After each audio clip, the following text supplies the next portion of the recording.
Torrey Smith with a second effort. Torrey Smith is in for an Eagles touchdown. Smith, touchdown.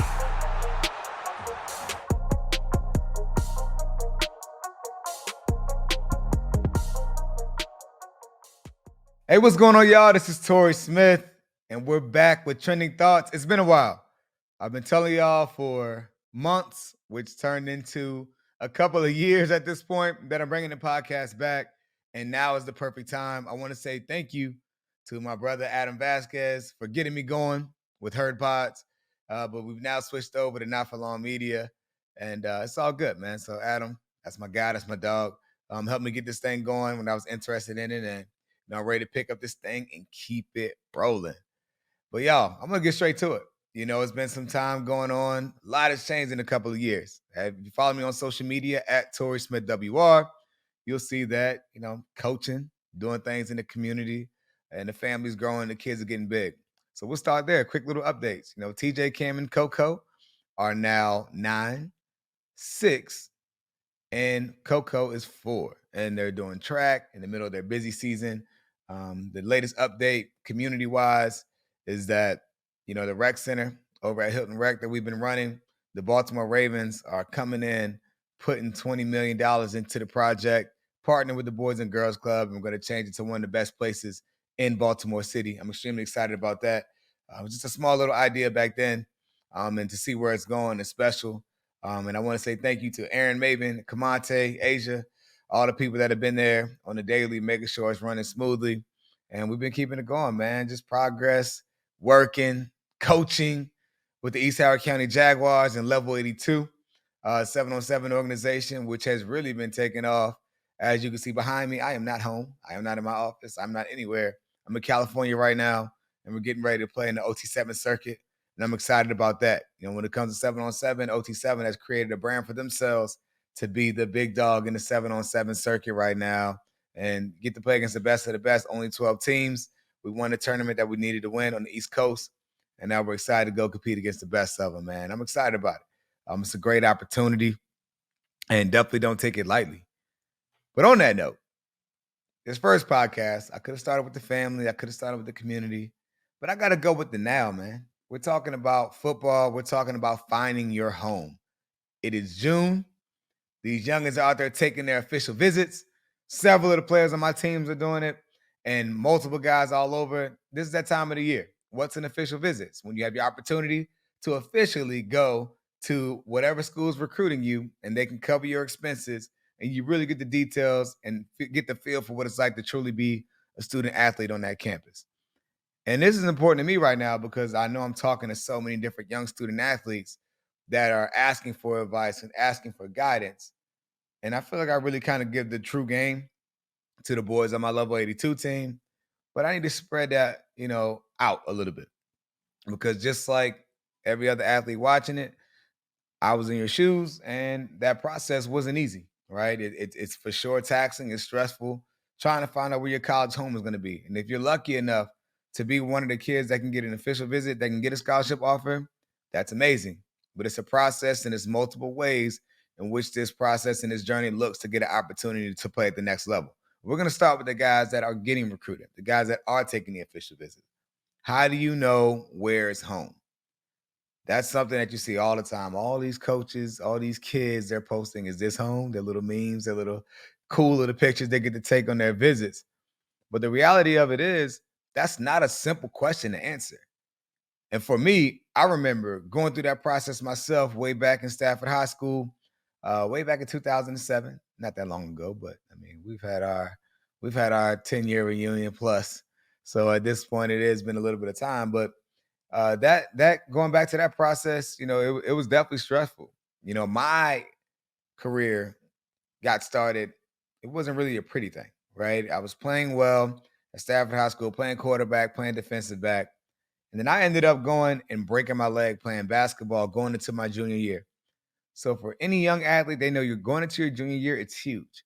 You would like to have coaches on your radar. In a perfect world, you would like to have scholarship opportunities. And I was on my way to that as a prospect. Well, then I go break my leg playing basketball, and it's crickets. So now for the first time in my life, I'm hurt. I'm literally days away from what I feel like I'm going to earn my first scholarship going to the University of Virginia. All I have to do is really show up. I was going to do everything they asked me to do. I was going to run fast. I was going to do all of those things, and it never happened. And I was crushed because if you ask me, if you can go on back, I always say my definition of success is stability, right? And I always felt like that adventure itself really started with me going out and earning a scholarship. I knew my mom couldn't pay for it, right? It was going to be military or scholarship, and I wanted to go out there and get it done. And I blew that opportunity by getting hurt. So my situation was less than ideal. And when you go through that recruiting process, if you would have asked me way back then, I would have said, I want to go as far away as possible from home. That's what I had in my mind. But really, that was more of an immature mindset of really thinking about just being tired of my brothers and sisters. The reality of it is a few hours away is more than enough, especially you learn as you get older. You know, it's cool to be able to get close enough and to have your family around. But for me, again, I had no idea what that looked like. You asked me, I would have said UCLA, USC. I want to go far. But I knew when it boiled down to it, there was really one place that I really kind of wanted to go. Real two. I wanted to kind of stay close to home, and I wanted to represent the state of Virginia. So you talk about UVA and Virginia Tech. I grew up a Hokie fan. So y'all know I like to troll all the Virginia Tech fans out there. But anyone that's from Colonia Beach, I think it's kind of poured into you a little bit because of Coach Steve Swope, the PE teacher back then down there, pouring it on everybody that's a student athlete. You kind of go through the Hokie train back down there. But also, my favorite player was Michael Vick. I played quarterback growing up, so Vick was my guy. I wanted to be a Hokie. That was the first place I had the opportunity to experience watching the game. I was getting recruited by them, and again, that was where I wanted to be. But unfortunately, I got hurt, and I don't even really say it's unfortunate. I think it's really happened for a reason. I got hurt, and it made me think of different options. So I get hurt going into my junior year, break my leg. The following year, I run the 40 time that's needed for me to earn that scholarship. And there was only one coach and one school that really stuck to their words about me being healthy and doing what I needed to do. And that was the University of Maryland Terrapins, their head coach, Ralph Regent, but more importantly, their recruiting coordinator, Tom Bratton, the offensive line coach, Coach Bratton. He would come by the school. I was hurt. He's visiting. And he always showed love, as the youngins like to say. They showed love. And for Coach Bratton, that's really what it boiled down to for me. I went out there to Maryland for the first time, and I saw a campus that for the first time, I was like, wait, the school's not out in the country. It's not in the mountains, right? I grew up in Colonia Beach, Virginia, lived up in Fredericksburg. And so it's like you kind of get tired of having to drive far. Fredericksburg's nice, but you got tired of having to drive far to get the basic things, right? And I had a real appreciation for having things around you. And I had no idea the University of Maryland had those things. So when I went there, combined with the fact that I wanted to major in criminal justice, and the University of Maryland had one of the best degrees in the country at the time, and also knowing that, again, I was going to college so I could earn more money, so I can get a great job. Where do you graduate from? Where are these jobs? They're in the DMV area. So to me, it was a no-brainer to go to the University of Maryland. We're playing great ball in the ACC at the time. The ACC is not what it used to be, but the ACC back then was jumping. It was tough. It was hard. It was competitive. And for me, again, it all worked out. My major was taken care of. The location was taken care of. And I was thinking so far past football, you just give me an opportunity to play, I'm going to take care of everything else. And for me, that's really how I made my decision. But I know it's not that simple, right? I know it's not that simple, but I want to make sure that I'm able to give you guys some tools to help you to move forward. Now, my journey, again, is going to be different from yours, going to be different from the next person. But I would start off by saying, as a student athlete, don't fall for the bait. Don't take the cheese. All right. When you're getting recruited, these coaches tell you everything that you want to hear. It's like dating, right? These coaches are going to give you all kinds of game. They're going to tell you how good you look. They're going to tell you how much they love you. They're going to tell you how much they need you. But they're telling that same thing to everyone else. And they hope that they get you in the process, right? And so it's important for you to be able to see through the fluff. I can't say that enough because so many guys fall into the trap of, man, the coach is telling me this, telling me that. The coach loves it. We have a great relationship. Yes, you will have a great relationship with your coaches. You will. But I can promise you, 99% of these coaches, you will not talk to more as a player than you did when you were a recruit. And let me say that again.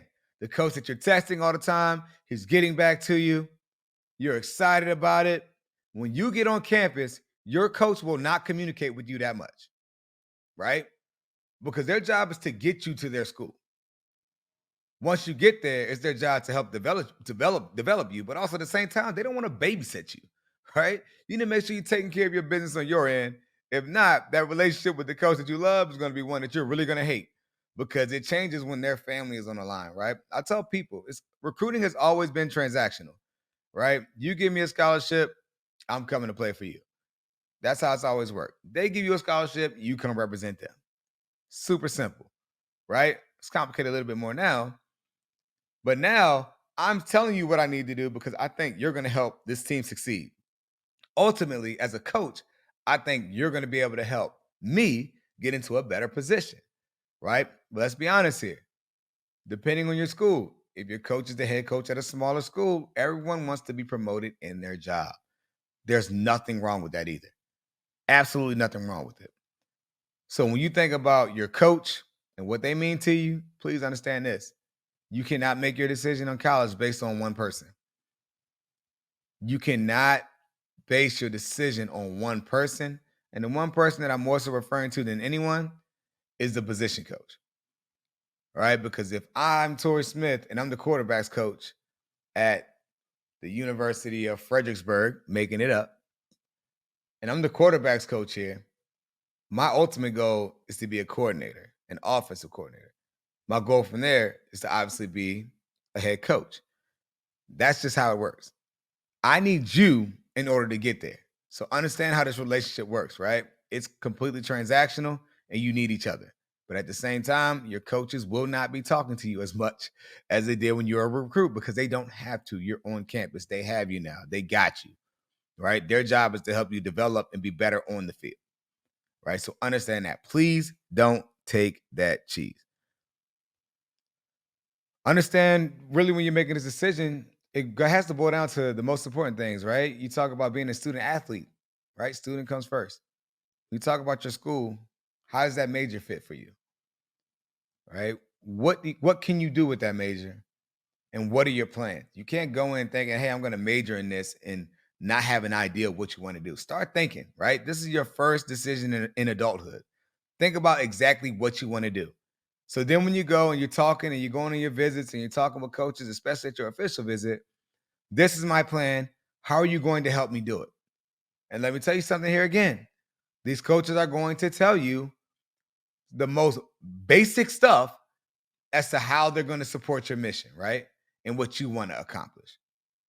Make sure they're giving you some concrete evidence, man. Please. Don't just say, yeah, we have great support staff. Everyone has great support staff, right? We're going to make sure you're doing this. Ask some harder questions, right? Have you had a player that's majored in the same major as me? What are they doing now? Current players, how are they doing in this major now? How are they growing? Players that have graduated, what are they doing now? Right? What did your school do to help me with my major get a job? Right? These are real things that you have to start asking these coaches, and you can't keep settling for the most blanket statements. Because I'm going to be honest with you. Up until really probably the last 5 years or so, 99% of these schools stunk at making sure their players were set after football. So you need to hold their feet to the fire to make sure that they're doing every single thing they can to make sure that same love that they're showing you is applied to you as you transition into the real world. They need to everyone wants to talk about their resources, their connections, their network. Again, up until the last 5 to 10 years, the majority of these colleges did absolutely nothing for their athletes to go out and be connected. So it's worthless. Don't take the cheese. Hold their feet to the fire and make sure that you're going to be in a position to set yourself up as a former athlete, right? Because it's not a matter of if, but when. We all know this game's going to end. Make sure you have a plan with your degree. and that you can go out there and take care of business. Because we all know in this world, you speak to any adult that graduated from college, a lot of people are stuck, right? Due to our economy right now. Sometimes the job rates and opportunities aren't there the same way. So what does it boil down to? Everyone has that paper, right? It's about who you know. Make sure your university has evidence and is putting you in places to make sure that you can use their network in order to go out and be more than just a football player. Lifestyle. When you go to these schools, everyone wants to talk about the party and the social life. How does that matter to you? How does that fit for you, right? How's the culture there?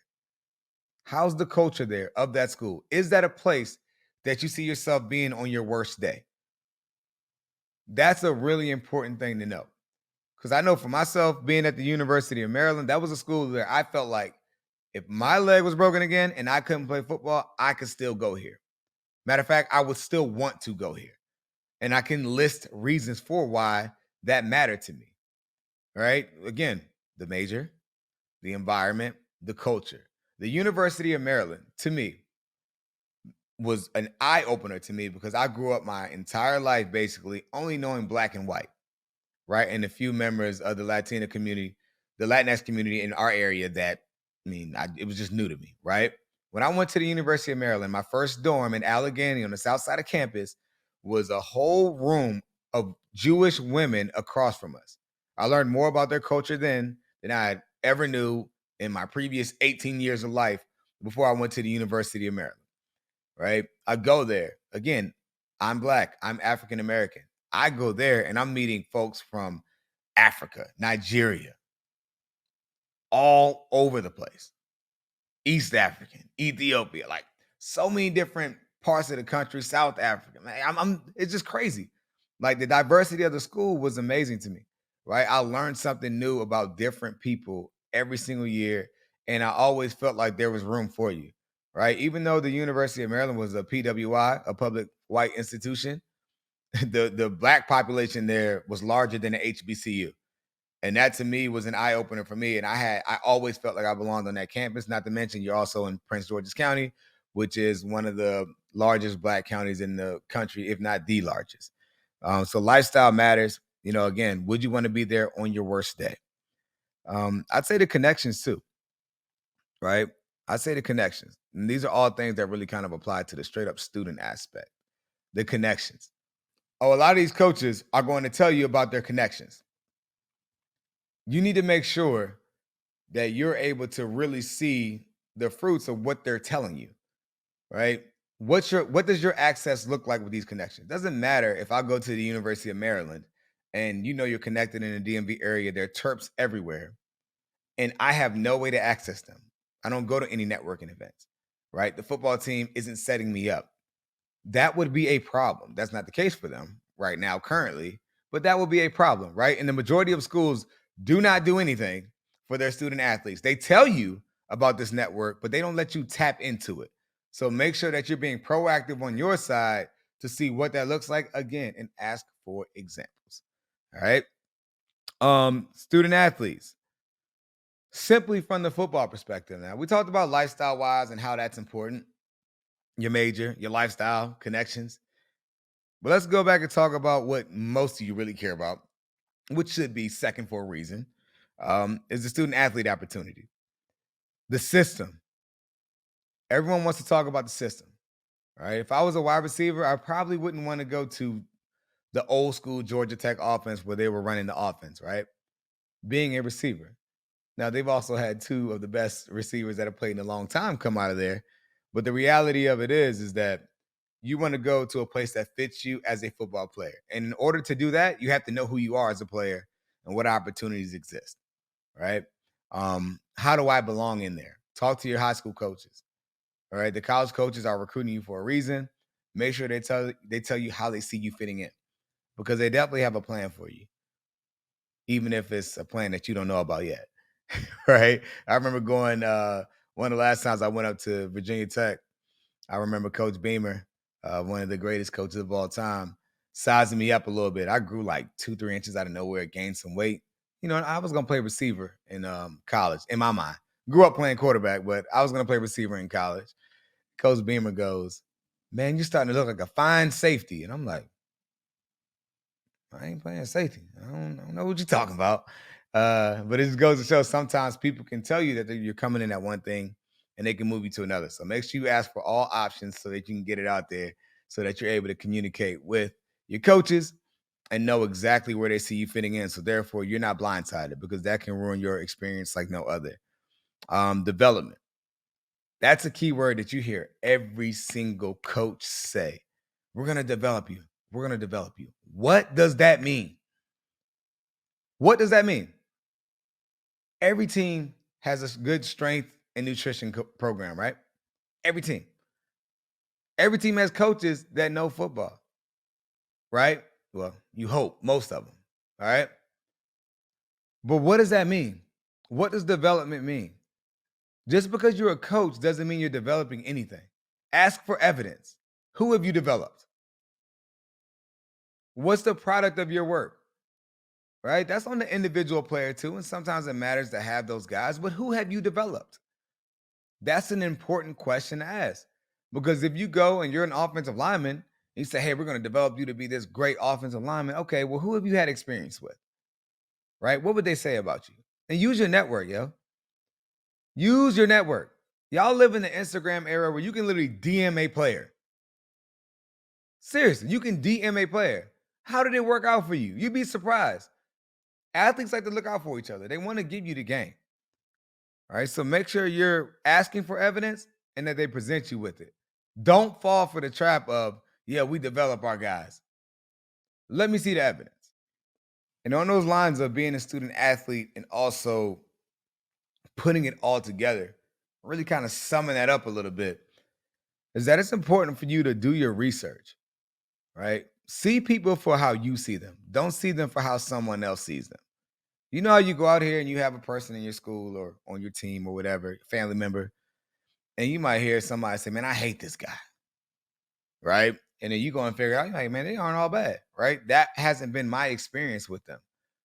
I would encourage you to go out and to look at and to talk to people that love their experience and guys that hated it, right? With the transfer portal here now, guys leave left and right. Talk to some players that have played with the coaches that you're currently thinking about going to the school with, whoever you're visiting on your list. Talk to players that go there, which they will gladly give you the information to. But also find some players that transferred out specifically in your room and ask why did they leave. Again, you're going to hear from someone that's probably not happy with their situation, and you're going to hear from people that love it there. Make your own opinion of it, right? Because I think there's a little bit of truth to everything.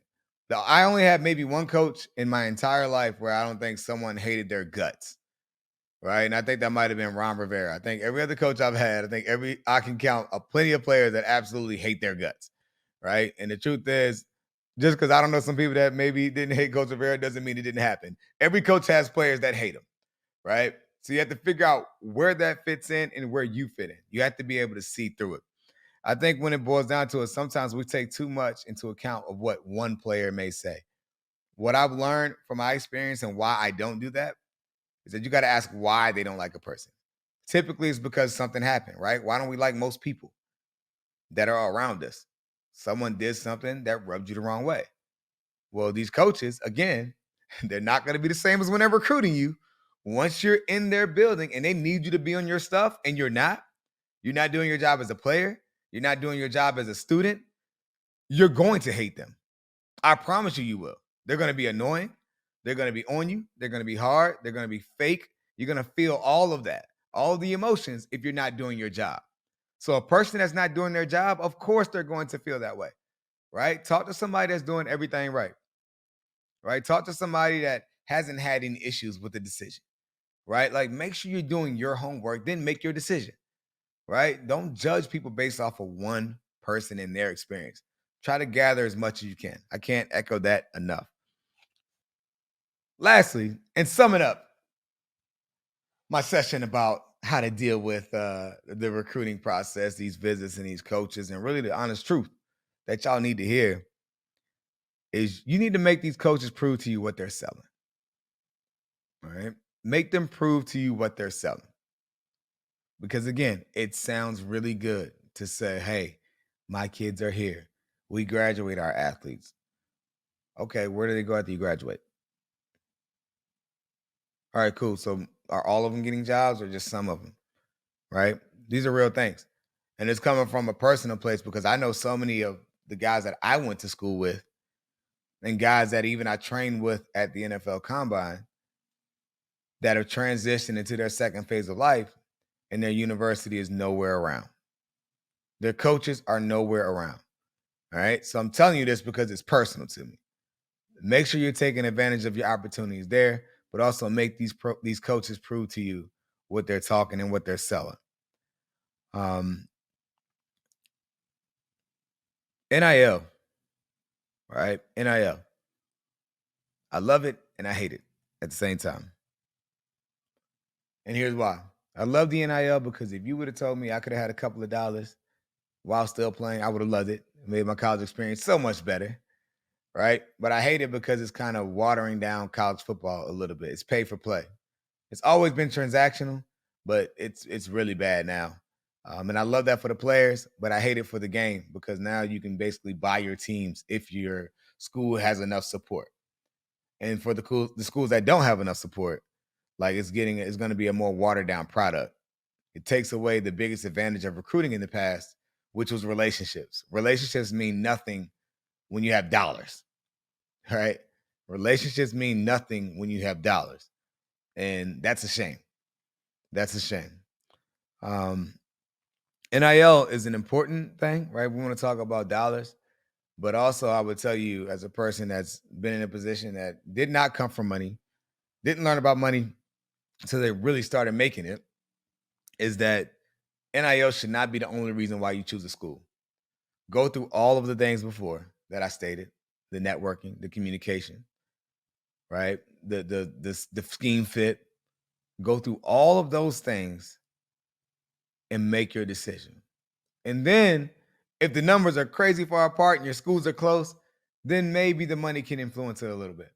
But understand that little bit of money, depending on what the difference may be between school A and school B, is not going to be the difference in the long run. I promise you. It will not be the difference. Because yes, you will have an amazing start for a 22, 23-year-old kid. Absolutely. If football doesn't work out beyond college, right? But at the same time, you can get yourself into a worse situation because of money that we're starting to learn more and more. It's not what they tell you it is. You have to go out there and earn it. So you can't be focused on the wrong things. You may be at this number up here this year, and it may drop the next year if you're not on your job. All right. So keep the main thing the main thing. Pick your school for the school and let money be second. All right. Because I understand it can be a game changer for families, but again, it can't be the end all be all. And also, lastly, when you have these opportunities, understand that you're blessed, right? To be a part of that 1% is truly special.